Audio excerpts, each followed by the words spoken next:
being that, Ojibwe people are prairie people, we followed the food source around. I kind of wonder sometimes, like, my desire or my ability to run, how far back does that kind of go in my genetic makeup? We talk about, oh, I'm predisposed for diabetes because A, B, and C. I also sort of wonder, like, am I predisposed to running in the same way because of my past? And you can't help but to sort of wonder about, food as well.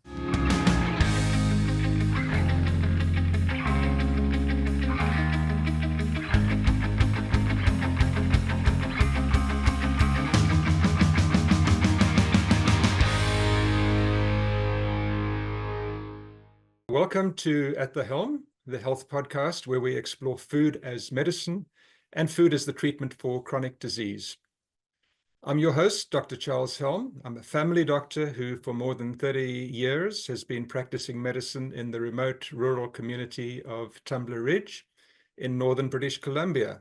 I'm also a paleontologist with a PhD from Nelson Mandela University in South Africa. I am really excited to welcome Mike Alexander. Mike is an Anishinaabe visual artist, a writer, a poet. He's from the Swan Lake First Nation in Treaty 1 territory in Manitoba.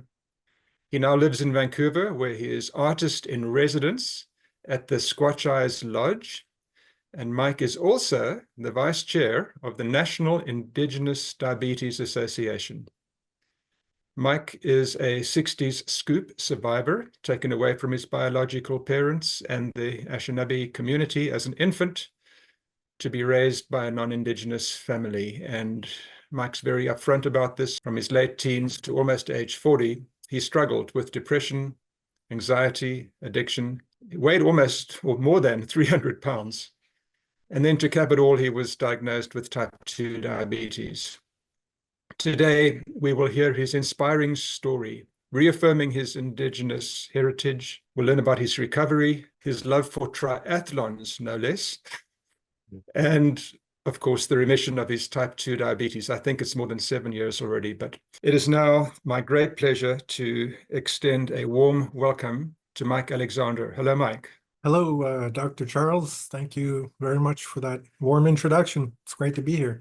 Lovely to have you with us. And I can say that in the previous podcasts in the series, I've interviewed researchers, I've interviewed clinicians, they're all experts in the field, wonderful people to talk to. But there's also something really special about talking to someone who's got a story to tell, who's been through the journey, and who can speak of something from personal experience. And when I think of your story, it really seems to me that it's not just about where you are today, but it's of how you got here. And your background is so important. So would you mind just taking a minute to explain your background to me, please?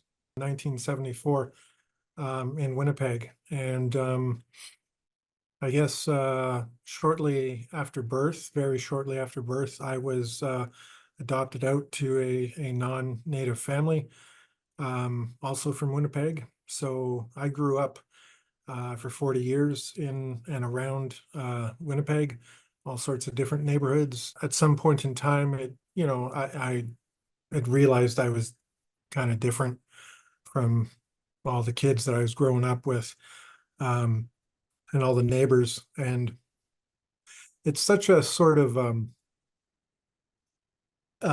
quiet, sort of untalked about difference because I didn't really have the language to talk about what loneliness meant for me, or what a lack of identity meant to me.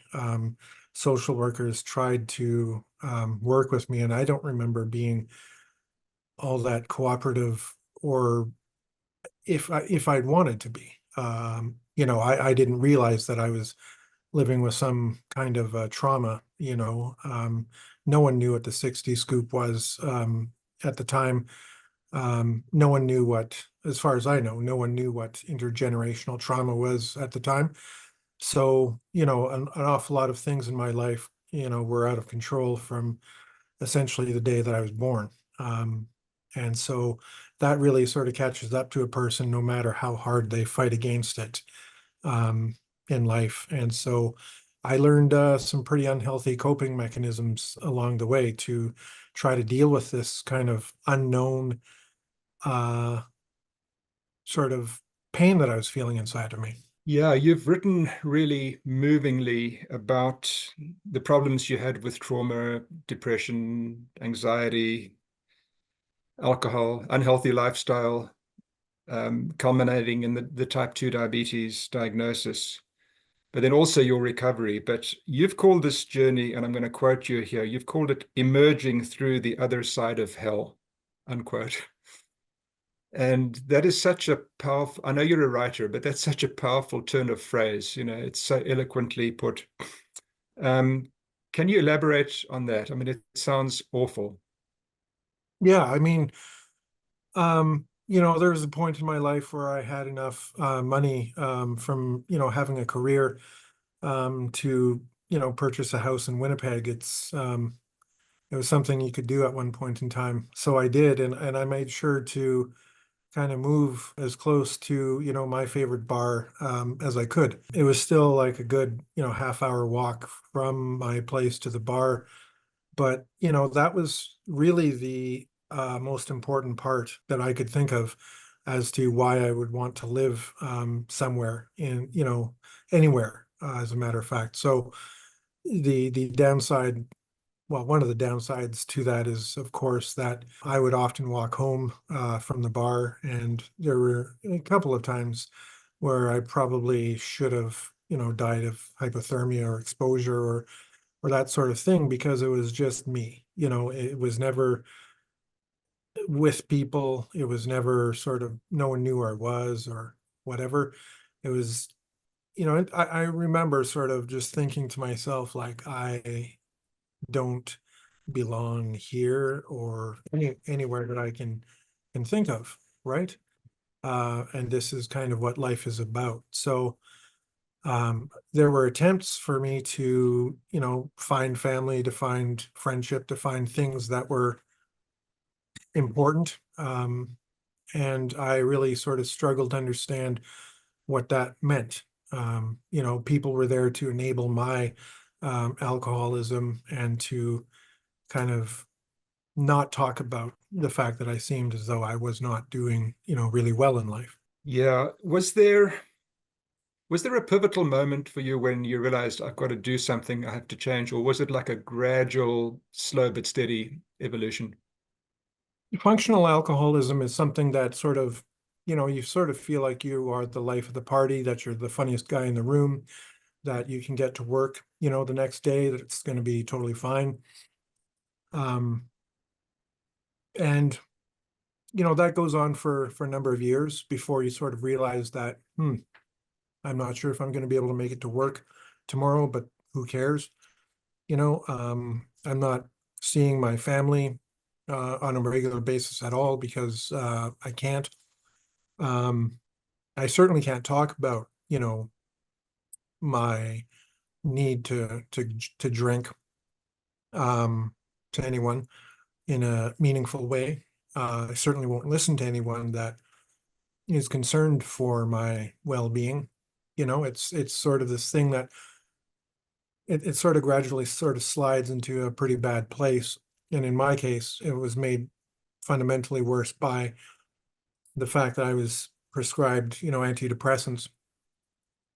And I learned that, the hard way that mixing, um, pills and booze is, for me, a near fatal sort of thing to do. Like I didn't realize what was happening, but indeed it took me down a pretty dark path. Yeah, I can just say to you as a family doc that that's maybe one thing we do not focus on enough is just ensuring when we prescribe an SSRI or antidepressant drug that our patients are not drinking. We kind of ask about it, but sometimes one or two here and there is. So the advice really should be these two things do not mix and don't even try. That's the best advice to give, certainly. Yeah. Um, Reaffirming your Indigenous heritage. I'm beginning to talk about your recovery now, but I know that that was really important for you. Um, can you just tell us how that happened? I mean, for me, that is something that took years and years of sort of trial and error. I got my status card around 18 years of age, and it seemed important, but I didn't know why. I didn't know anyone in my community. I didn't realize that might have family that might be alive or that might be looking for me. I didn't really understand what that meant. I had parents, so why would I need another set of parents? Um, I just really wasn't thinking about reconnecting with something that I never had in the first place. Um, there were times when, I understood what it meant to be Indigenous from a strictly, academic or maybe intellectual sort of point of view, reading books and referring to Indigenous people as them. Um, and I certainly, did that for a few years, which is totally strange to me now. But it's a reflection of how do I work with this sort of need to identify as something that I don't feel like I am.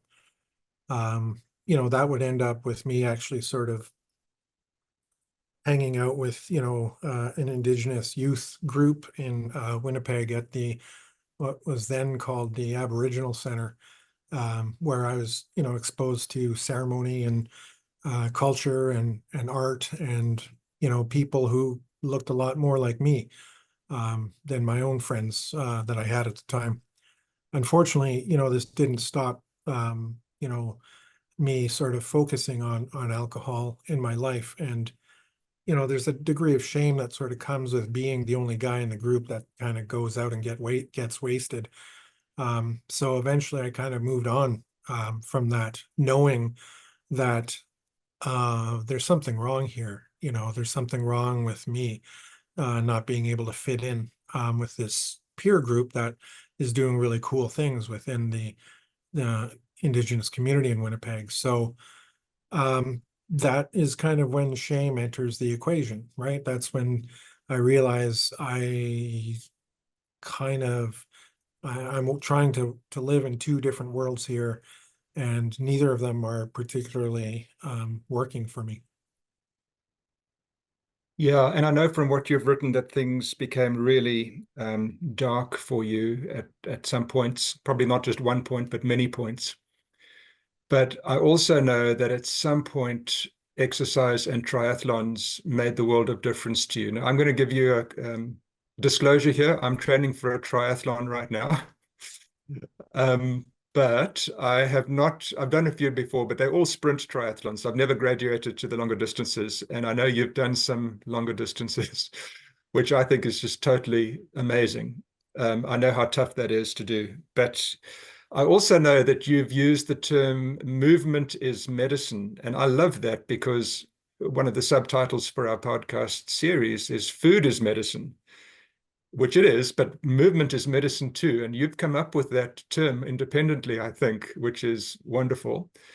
But I would just love to hear your triathlon journey, if I can call it that, and how you started off. I'm sure you didn't start off the first day cycling and thinking, hey, I'm going to be a famous triathlete. You had to start somewhere. Yeah, first off, I will just sort of set the record straight about movement as medicine. There is a Canadian athlete champion, Olympic champion, and friend of mine, Clara Hughes, who introduced me to the term that movement is medicine. And um, I think that kind of some of the aspects of her journey um, with mental health and that sort of thing has been really inspiring to me.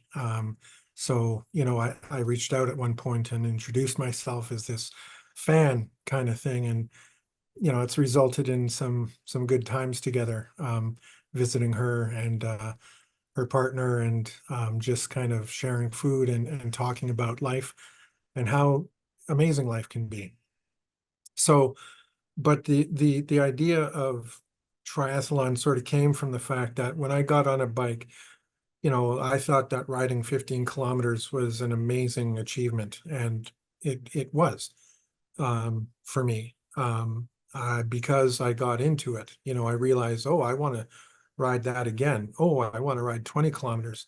I want to ride 25 kilometers, and these sort of little kind of goals that I set for myself became something that I would train, to obtain, to achieve. And the more that I did it, the more hungry I got for doing it, even more or farther, or, something that would kind of make me feel stronger. By the time I moved to BC, I started having to deal with elevation, um, which was really significant for a prairie boy, you know, and but it didn't stop me. It definitely slowed me down, but I kept on going down the same routes and climbing the same, hills, and kind of getting a fitness tracker and realizing, how many meters it would require to kind of climb these things, and started entering, bike, I guess, races. It's not races, I guess, but really big rides, century, 100-kilometer things, and decided I wanted to run, because I was having such a nice time on the bike. I was feeling so good about myself. I decided to run. Um, and afterwards you tack on some swimming, and you realize I'm doing three things several times a week. I was on disability at the time, in recovery, from, you know, uh, everything that led up to becoming sober kind of thing. So I had some really serious time to devote to my own kind of wellness and well-being.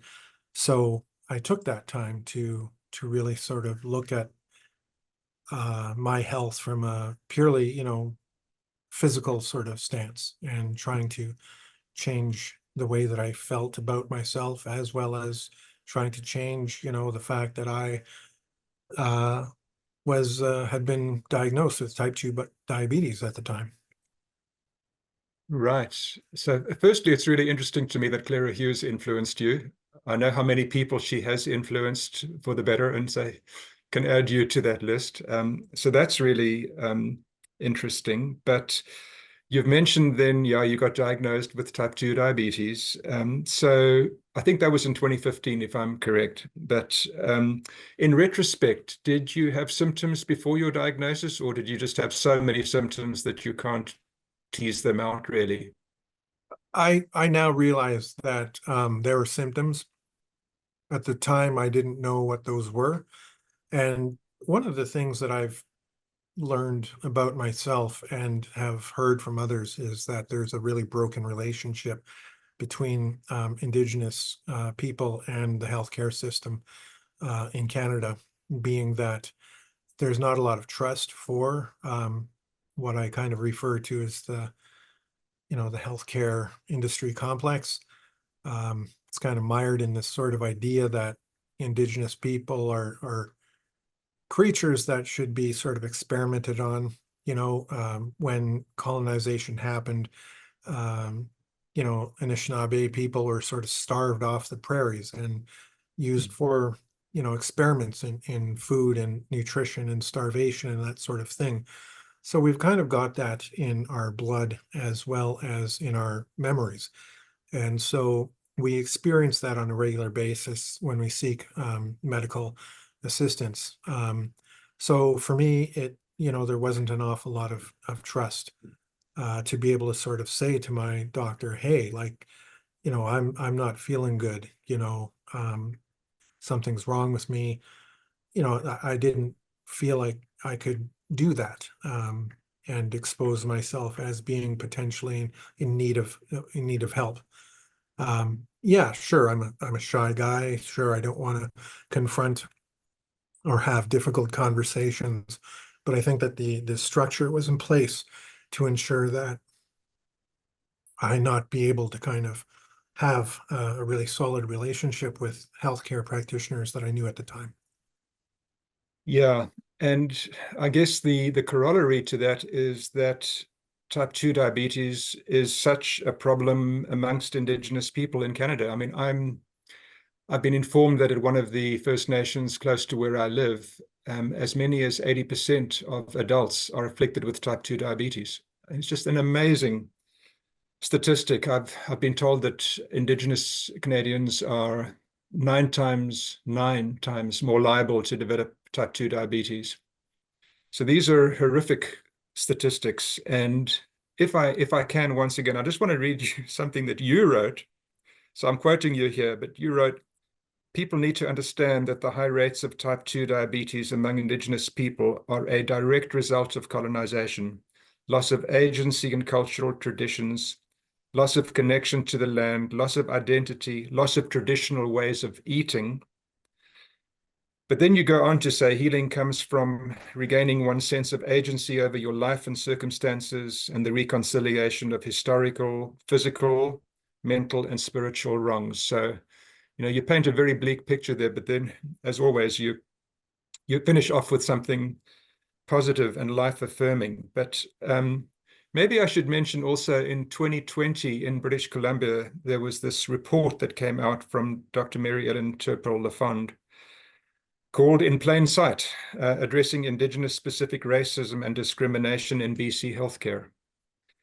And since then, I can tell you as a family physician, we get just every day there's something more to learn about cultural safety, cultural humility, ways to try and address the inequities of the past, etc. So, I know that family physicians, my colleagues, are trying really hard to do their best. But what I'd like to ask you is, since you wrote those words, which I think was a few years ago, and then once again, it's hard to think of anyone that can express those sentiments so eloquently. But since you wrote them, have you seen any change? Are things at all better now, or are we as bad as ever?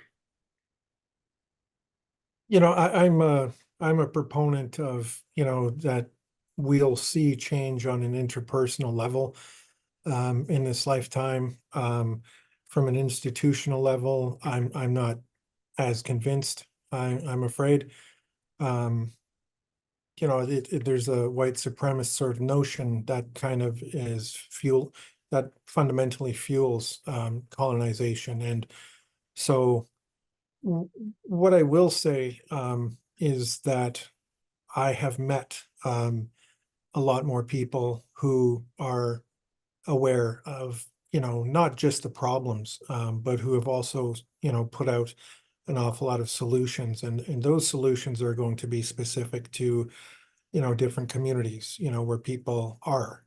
Um, if it's a rural community, that's going to look different than it does here on the downtown east side. There's no one answer, I guess, for how to confront healthcare, the healthcare crisis that we all know is a thing. Um, I'm excited about, what I see when I hear diabetes educators and healthcare practitioners who are allies, who are making space and time for. I mean, I didn't know what a patient partner was until about 3 years ago, and it didn't make a lot of sense to me at first. I was like, why does anyone within the industry, or why do researchers care about what I think? I'm just a guy. Um, but it's been something that I've really been assured of, that, as you sort of alluded to at the beginning when you introduced the conversation, was that there's something missing at that table, you know? Um, and if there are more patients, people with lived experience who are invited to participate and to kind of contribute and to be seen as essential, then I think that really sort of opens the door to maybe being welcomed into a conversation about cultural safety and what that looks like to people with that lived experience, right? It becomes more of a sort of an eye to eye kind of conversation than a top down sort of I know better than you, so you're going to listen to me sort of way of looking at treatment. Yeah, I can tell you that I co-host a medical conference here in Tumbler Ridge every year. I might just be getting in touch with you, asking if we can invite you to give a talk because it's so important for my physician colleagues to hear directly from patients, just like you are saying with your stories. And I guess the message that you're giving is we live in hope. You know, it doesn't pay to be negative. Well, we've got to point out the bad things, but we have to live in hope that things are improving. So if I can just get back to your diagnosis of type 2 diabetes, were you initially put onto medications? Well, and also, are you willing to share with me what was your initial HbA1c, if you know it, and what is your HbA1c today? I, I wish I had a better handle on that. I feel like it was around 17. Um, when I met my nurse practitioner, who was really amazing, who treated me with a lot of respect and who gave me time and space to sort of go through what I needed to in order to, you know, have that really looked at and to submit to actually being tested, knowing that the results weren't going to be great. Um, and, I was put on metformin that day, uh, and that lasted for, I think it was about 6 months, before I went back and, my A1C had dropped down to something like 5.7, and it's been, below 5.3, like pretty much ever since, within the first year of the diagnosis, which, for 5 minutes was like the worst day of my life, right? Um, but it's it became a challenge, living was a challenge, wanting to live was a challenge. And it just sort of seemed like, well, I'm already kind of riding a bike sometimes, like maybe I'm just going to keep on riding this bike, and see how that goes. So it was just kind of grabbing a little bit of hope, whatever I could, and kind of going with that. Um, that's how it worked. Right. So you're already exercising, and now you're given this diagnosis, and you're grabbing onto the exercise as a sort of a lifeline, I think you're saying. But I'm sure you were given advice also on dietary change. So what changes did you make to your diet, and did you notice changes in how you felt as a result? Or yeah, and how have you been doing that since then? Yeah. I grew up, for the most part, vegetarian once, I was on my own kind of thing, living with roommates and that sort of thing. They were vegan. I got into vegetarianism, and that seemed like probably a bit of peer pressure. But whatever it may be, I sort of found myself, not eating an awful lot of meat anymore, replacing it, with an awful lot of spaghetti and an awful lot of bread and an awful lot of these sort of things that made me feel pretty full pretty quickly, which sort of to me, like, okay, cool, I'm vegetarian, and so I'm eating healthy. And that went on for a long time. And none of my cool friends, explained to me about, balanced eating, or anything like that. So I never understood, nutrition, growing up, and I don't think I'm the only one. I learned how to cook, for sure, but I found it so much easier to just boil a packet or two of, Mr. Noodle, and call it a day. Um, when you when I it got to the point when I was exercising and, riding a bike for a couple hours, um, I found myself able to do it better if I had kind of eaten better beforehand. Um, and I realized that, I would need to kind of eat differently, as per, the directions given to me by my nurse practitioner. And I tried to kind of live by that, to the extent that that was possible, which, slowly became something I better understood as I began to understand that looking at food as fuel was a great way to be able to kind of conquer these long distances that I was riding, every day, right? And there became this sort of natural sort of like curiosity. Hey, like, what happens if I eat this, um, instead of that?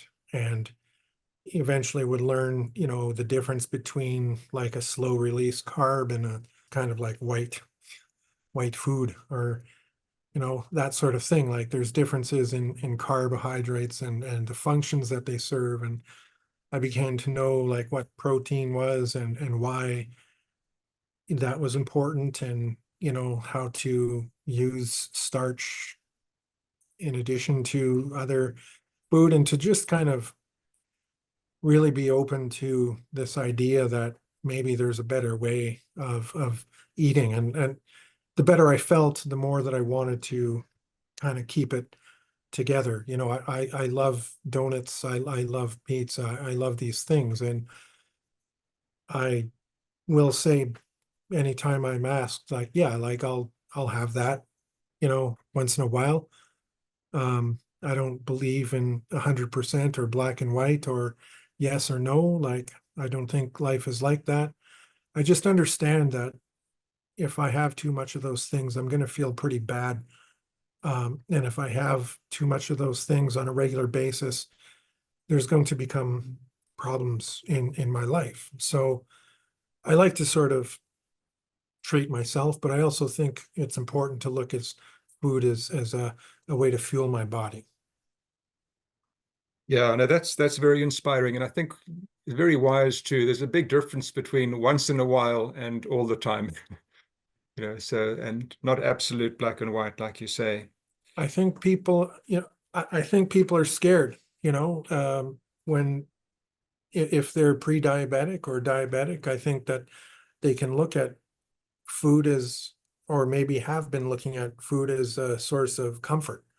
It makes me feel good to eat, so I'm going to approach food from that standpoint, which can, you know, yeah, it does feel good.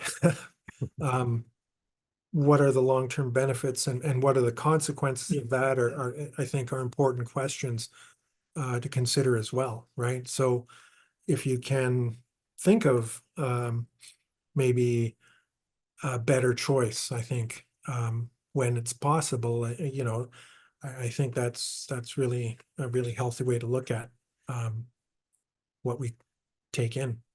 Right. And I've got a confession for you too, Mike. I don't think we as family physicians get taught enough about nutrition either. It's something that those of us who are interested in it have to go and dig up for ourselves. I'm hoping that's improving in the medical schools, but I know with my own personal training, I got very little nutrition education. I do have a question on, I'm thinking of you eating healthy all of a sudden now and doing all this exercise in these triathlons. You must have lost a bunch of weight by combining these two. Are you willing to tell me how many pounds you lost? It was in the neighborhood of 120 pounds. Wow. Um, I think I mean, I'm not wild about the before and after Yeah. picture.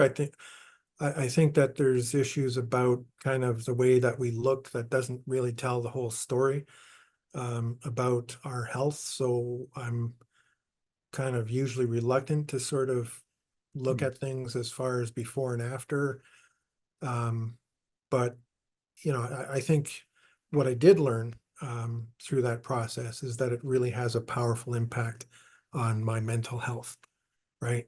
Um, it's wild to go to bed Yeah. feeling like you've earned a sleep. It's wild to wake up knowing that you had a really great sleep and that you have energy to do things the next day, and that this becomes a cycle, and your body kind of, Yeah. your mind and your body are kind of working together to achieve this balanced sort of way of living. And somehow, that diet and exercise thing, if you sort of pair it, it really changes your kind of mental outlook on life, and it gives you that sort of positive,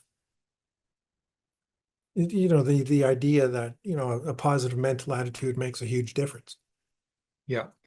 No, so I'm so pleased you brought up the mental health again, because I mean, all I can say as a family physician, I understand that the metabolic changes that cause type 2 diabetes are very similar to the metabolic changes that have such an influence on our mental health. And so if you make the necessary changes, whether that's through changing your diet, increasing your exercise, just a generally healthy lifestyle, and even if your goal is to treat your type 2 diabetes and get it into remission, which is a wonderful goal, but the one bonus is going to be weight loss. We're not doing it to get the weight loss, but it's a welcome bonus when it comes. It's nice.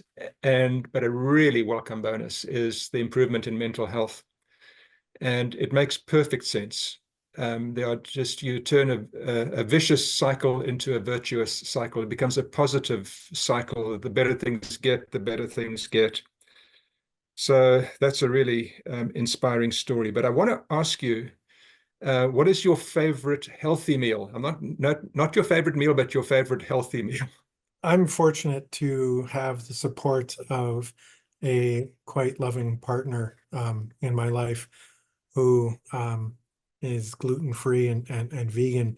So, I mean, sometimes I'm not really wild about, gluten-free bread or, that sort of thing. I think that there's a lot more sugar in that to compensate for flavor. I don't know. But she does sort of, what did we have yesterday? We had like kind of a curried tofu with like just the right amount of chili flakes. And we had like Caesar salad that had like soy chicken strips in it, kind of thing. And there was some brown rice as well, and put a little bit of soy sauce without salt in there, and some hemp seed oil. And that was,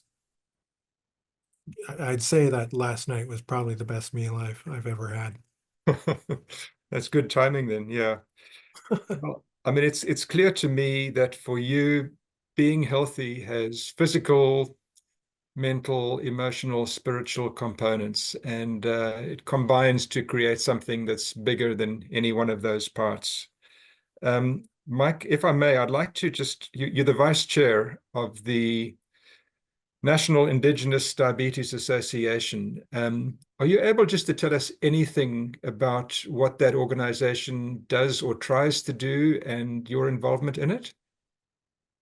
Yeah, I can try. I think NIDA has kind of evolved over the years. Um, and I think it aims to kind of look at the world through the idea of, better choice as opposed to absolutes, right? Um, sugar-free diet means is easy to write on a piece of paper. I'm not sure that that's going to be the best advice that can be given to a patient or someone who's looking at diabetes and I mean, I'll say that I'm coming at this from a type 2 perspective. I have a not as solid handle on type 1 diabetes. So I just kind of realized that I wanted to make sure that I could make that distinction. Um, but I think what we want to do is we want to sort of have the ability to advocate for patients, for people who are living with diabetes, at a national level. I think that there's policies and things that can be impacted by, you know, people's lived experiences that inform the work that NIDA does. We've produced, cookbooks and resources for kids and for people who want to know more about how to live with it and how to prevent it for sure. And I think that's kind of fundamentally, what the work is. Again, I think I've been able to meet really interesting people in the field, both, within the healthcare system and, researchers alike, uh, as well as other patients, who I can actually relate to, whose stories like, what, that really sounds familiar. I'm glad that you brought that up. I have some thoughts on that too, and it really sort of creates this dialogue between all of these different groups of people who are all really focused on the same thing, which is to reduce the fact that, as you were saying, up to 80% of communities across Canada can be dealing with diabetes. Yeah, I mean, that is such a horrific statistic that, I just wish NIDA all the best in trying to address these things. It's so, once, and I have to confess here, I learned about NIDA just recently, but just the knowledge that there is this group that's trying to address this is so meaningful to me. And, I just hope it goes from strength to strength. And I also learned something else, that there's this thing, because look, I'm a track and field athlete, so Mhm. I go to Canadian Masters, national championships, and things like that. But I've learned that there's a thing called the Masters Indigenous Games, which I had never heard about. And all of a sudden, my goodness, there's a Masters Indigenous Games. Do you know anything about that? Have you been to those games, or how does it go? I too have heard of them. There's a couple of different Indigenous games kind of thing that happens, and that's one of them. And I've always been of the mind that if these things show up in Vancouver, I would volunteer to be a part of that in a heartbeat, just so that I can see, what excellence in sport, looks like, from my own eyes. But as well, because I think that it's really cool. I don't do an awful lot of triathlon relative to other people, I think. Maybe, I don't know. But I don't often need a finish line in order to feel accomplished. But there are times when, that does feel, really nice as well. So I think it's important to be able to kind of provide some sort of a structured kind of environment for people to kind of race or to sort of, compete. I think that there's a bit of competition can be a really fun, positive of thing as well. So I definitely would like to know more about the Masters games. And I think that those are, I don't know if triathlon is a particularly traditional Indigenous sport, but I'm not afraid of, maybe doing a half marathon or something like that. If that were to be offered, who knows? I Yeah. definitely, like you, would love to know more.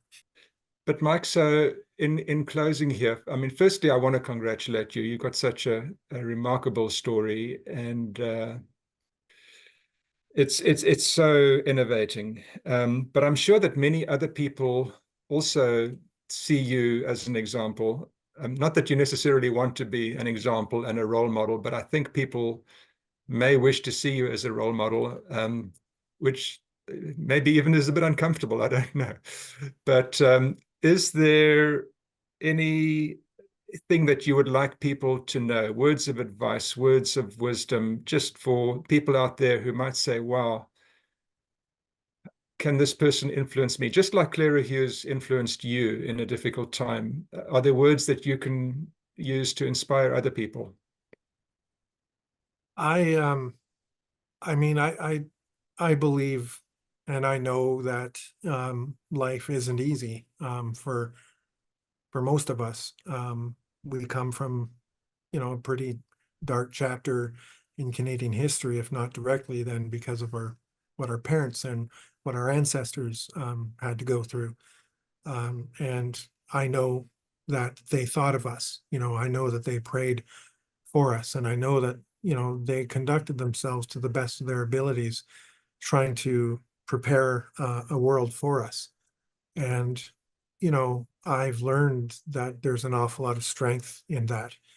Um, And that guidance is something that, as much as, the bad things are part of our genetic makeup, our ability to kind of access guidance from our ancestors is just as prevalent. And that's, a real superpower that we have, is our connection to where we come from. And for me, I think that's really what it comes down to. It's not about telling people that they should go and do an Olympic, triathlon or an Ironman or whatever the case may be. That's terrible advice. But the advice is, anything is possible. It truly is. I wouldn't say that unless I had learned that.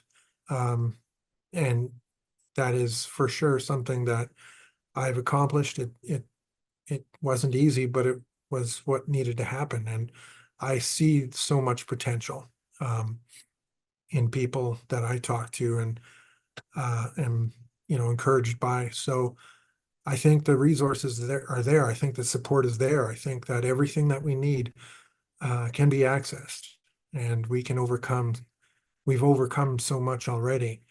Um, I don't think that there's anything that can stop us when we put our minds to um, running our lives the way that we dream of, right? Right. Yeah.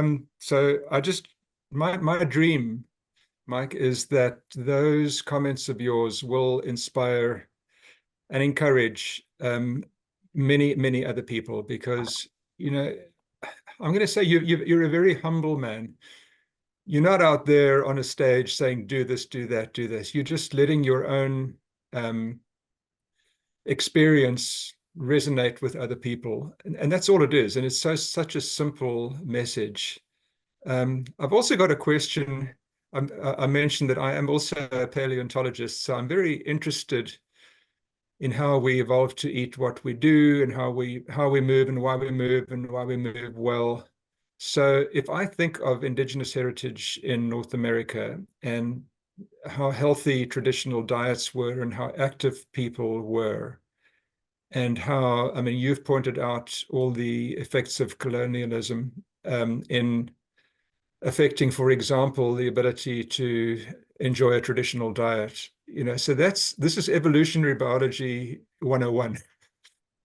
Um, any feelings on that? In a way, are you thinking, when you eat healthy now and when you exercise, that you're emulating what your ancestors might have done, but in a different way, but it's a different time? But is there a connection there? I think so. Being that, Ojibwe people are prairie people, we followed the food source around, and we had to do an awful lot of moving, an awful lot of running, and an awful lot of sort of, our steps. We were taking a lot of steps every day kind of thing. And I kind of wonder sometimes, like, my desire or my ability to run, like, how far back does that kind of go in my genetic makeup? Like, is that something, am I, we talk about, oh, I'm predisposed for diabetes because A, B, and C. I also sort of wonder, like, am I predisposed to running in the same way because of my past? And I you can't help but to sort of wonder about, food as well. Talk about traditional diets being, relatively not processed, uh, or based on colonized sort of ideas of snacks and soda pop and that sort of thing. Before all of that, how much does my body actually need that sort of traditional diet? Um, I'm kind of early in some of that thinking and some of that practice, but there's some logic there that I'm really attracted to, um, as far as restoring our relationship to the natural world. Recognizing our place in it isn't one of domination, but working, within it, within our means. And there suddenly becomes an external sort of look at the environment that sort of kind of shapes a worldview that allows for all of us to kind of live really well. Yeah, and I love how you say that too, because you're acknowledging that this is a continuing process of learning and that you're at a certain point in this process right now with your understanding, but that you're acknowledging you don't know everything, we don't know everything, and there's place to learn and improve that understanding, which is very precious. So, Mike, I want to close just by reading a very final brief quote of yours. And you've said, "Diabetes does not define me, and there are greater things to think about.